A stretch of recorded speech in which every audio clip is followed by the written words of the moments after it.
I like America and America likes me. So where did you get that from? Yeah, unfortunately, this is what happens on social media. It's like very much it is a direct reference to something fairly obscure. This is for the German artist Joseph Beuys. A couple of people have put this question to me on Instagram. What does it mean? Joseph Beuys is an avant-garde artist from the 50s and 60s in the post-war era in Germany, famous for sort of radical experiments in art that are now sort of kind of cliches, like very famous for smearing like large amount of butters in a corner at the museum. It's one of his most famous installations. It was at the time Greece, this type of stuff. But you can watch on YouTube his video project, I Like America and America Likes Me, which is and sort of an orchestrated kidnapping where he is being brought from Germany to New York City, and he is basically wrapped in a blanket, and he never talks to anyone in the US. He's brought sort of wrapped under a blanket on the plane, brought out, immediately put in a taxi to a gallery in New York City, where he spends 2 days under the same blanket with a cane poking out in a cage with a coyote. Seems dangerous. You can see the whole video on YouTube. There's no really there's some interesting. So it is a very bizarre art installation where you can draw your own conclusion as to what Joseph Beuys wanted with this. For me, it is this sort of absurdity of cultural transfer, this idea that while America in itself has all this self-professed commitments to diversity and so on, when you come to it from the outside, it is a bit like encountering a monster in this in this sense. It's funny. I encourage everyone to look it up on YouTube. I Like America and America Likes Me. But of course, when people see it, I think they make very, very strange connotation to it. I'm not sure if I like America, and I'm not quite sure if America likes me either. No, that's not true. I do, in fact, like America. And this is sort of what a lot of people have said. Like, as usually academics who work in the American sphere don't spend really any time in America outside of like large cities or the East Coast or something. Whereas I have, part through personal connections, like my wife is from the Midwest. So I've been everywhere. I've been everywhere around the Midwest, and I visited almost every state in the country and every small to mid-sized city even. So it's been like a project of mine. So I've been to Omaha, Cedar Rapids, Springfield, Missouri, anything you want, Wichita, Kansas, anyway, you name it, I've been there. Yeah, it's a fascinating travel history. So has it been your experience in these smaller towns that America likes you? Yeah, sure. but I gotta say, I mean, it's like I do absolutely prefer the coastal elite company to the Midwest one, but this is has been now my lot in life. So it's not. Well, one way or another, it's a badass saying, I have to say, because I recently purchased a Ralph Lauren vintage American flag T-shirt with the 13 stars on it. The T-shirt or the actual sweater? It's a T-shirt. Yeah. Oh, damn. I think I want to get the sweater. Once I get my citizenship, I'll probably get the sweater.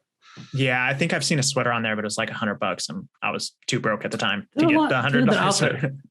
Yeah, they're out there. Yeah, they made a lot of them, so yeah, you can trawl eBay for them. Yeah, I was wearing it around the house, and I just found myself. I told my girlfriend, she's like, "Why are you wearing that? You look like such a dad." I was like, "Because I like America, and America likes me." Yeah. No. I'm fully on board with this. I mean, there's a lot of. I actually really dislike this sort of that it's not cool to like this idea, you know, that America sucks. It's all built on this sort of oppressive systems. Yeah. This idea. This is sort of what happens if you take like one college class or something. You know, all this is true in a certain sense. This sort of You can see sort of traces of this in like the 1619 projects and this type of approaches to American history, that is sort of this approach to history as just like a continuing disaster that America is. And that's not wrong in the sense that all of these America has been the vehicle for historical atrocities and this type of things. But what is much more interesting is that to look at American history as much more a history of hinge points where things could have gone very, very differently. And America contains a lot of counter histories. And one of the reasons that I travel so much around the country is to explore some of these things, like the weird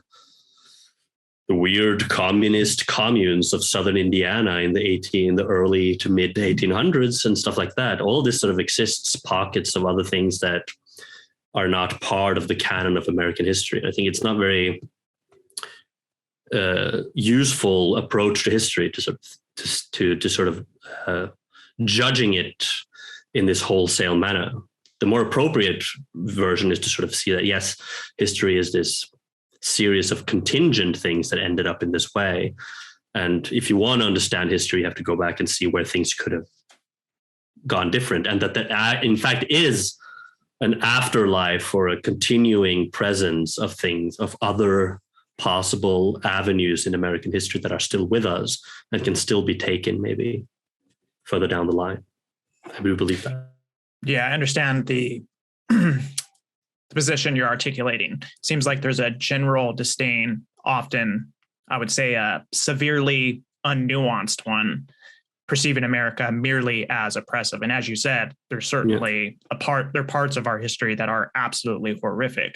But we as a country, like one way that we could tell our story to ourselves is that we can, recognize ourselves as just being wholly and unnuanced, oppressive, or we can look at ourselves as trying to, as best as possible, eradicate ourselves from those systems, which I think is a much more endearing way, and perhaps, I don't know if accurate is the correct word, but more endearing way to look at our country.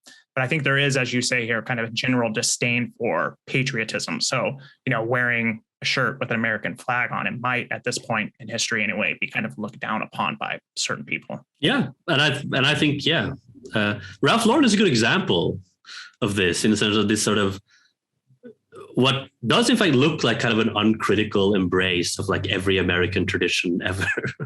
This sort of unironic, there's not a shred of critique or ironic distance or anything in Ralph Lauren, which is interesting because we live in an age where there is this sort of unconditional embrace of pretty much anything at all. Doesn't really happen.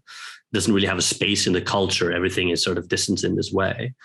And I think part of Ralph Lauren's sort of enduring appeal is that he offers sort of an exit ramp from that type of cynicism that people do tend to cloak themselves in whenever they address,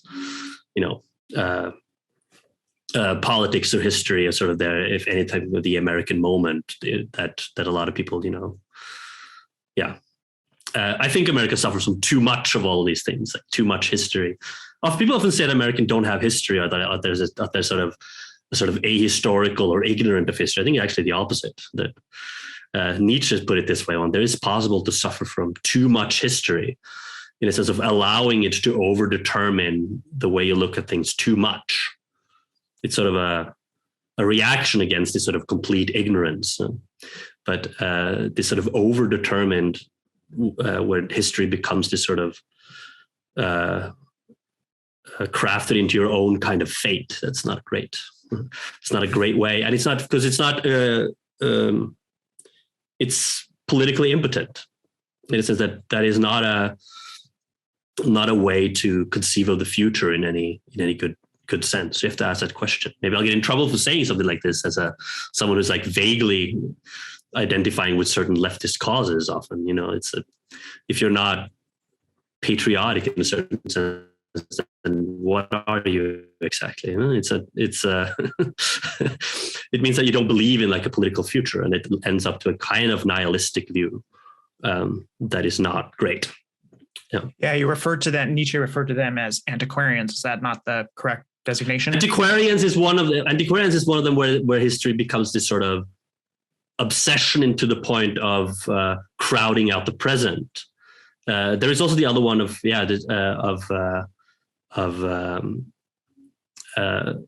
being so overburdened by history in the sense that it also inhibits any kind of thinking about the future, so that everything becomes fate in a certain sense.